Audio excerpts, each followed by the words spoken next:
Good day everyone, I am Jessica Javier from BSN3F and I am here to perform the nasogastric tube feeding. For the assessment, first, assess the doctor's order. Second, assess the client's level of consciousness and level of knowledge and understanding. Also, assess the availability and functionality of the needed materials. Also, for any clinical signs of malnutrition or dehydration should be assessed. Next, assess for allergies to any food in the feeding. If the client is lactose intolerant, check the tube feeding formula. Notify the primary care provider if any incompatibilities exist. Also, for the planning, first, before commencing a tube feeding, determine the type, amount, and frequency of feedings and tolerance of previous feedings. Next, we have to prepare the equipment, the correct type and amount of feeding solution, 60 ml catheter tip syringe, M-assist basin, clean gloves, pH test strip or meter, large syringe or calibrated plastic feeding bag with label and tubing that can be attached to the feeding tube or pre-filled bottle with a drip chamber, tubing, and a flow regulator clamp. The measuring container from which to pour the feeding if using open system, the water 60 ml unless otherwise specified at room temperature, feeding pump as required.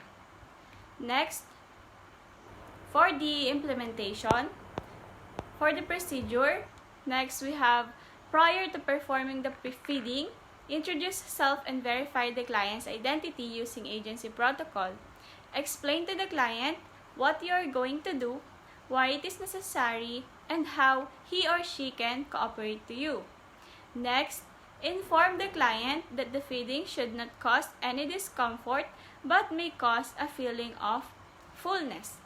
Next, perform hand hygiene and observe other appropriate infection control procedures by using clean gloves. Next, provide privacy for this procedure if the client desires it. Tube feedings are embarrassing to some people. Next, assess tube placement, apply clean gloves, and attach the syringe to the open end of the tube and aspirate. Check the pH. Allow 1 hour to elapse before testing the pH if the client has received a medication. Use a pH meter rather than pH paper if the client is receiving a continuous feeding. And last, follow agency policy if pH is equal to or greater than 6. Next, assess residual feeding contents. If the tube is placed in the stomach, aspirate all contents and measure the amount before administering the feeding. Next, administer the feeding. Before administering the feeding, check the expiration date of the feeding. Warm the feeding to room temperature. Rationale, an excessively cold feeding may cause abdominal cramps. Next, clamp the feeding tube. Clamp the feeding tube before all of the water is instilled. The rationale to this is clamping prevents air from entering the tube. Next, ensure client comfort and safety. Secure the tubing to the client's gown. The rationale to this is that it minimizes pulling of the tube, thus preventing discomfort and dislodgement. Next, ask the client to remain sitting upright in Fowler's position or in a slightly elevated right lateral position for at least 30 minutes.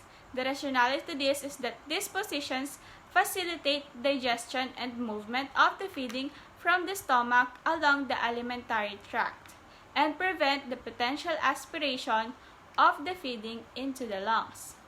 Lastly, for the evaluation, evaluate the patient's response to the procedure. Document the procedure and other important data on the client's chart.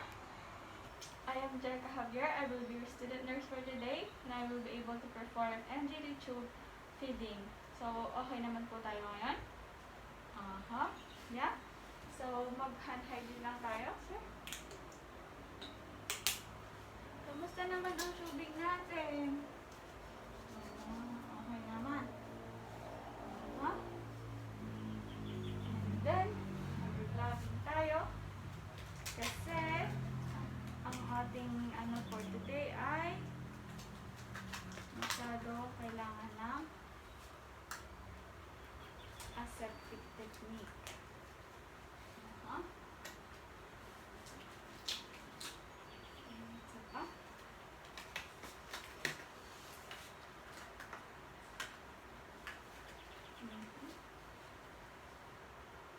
gloves to gloves, skin to skin.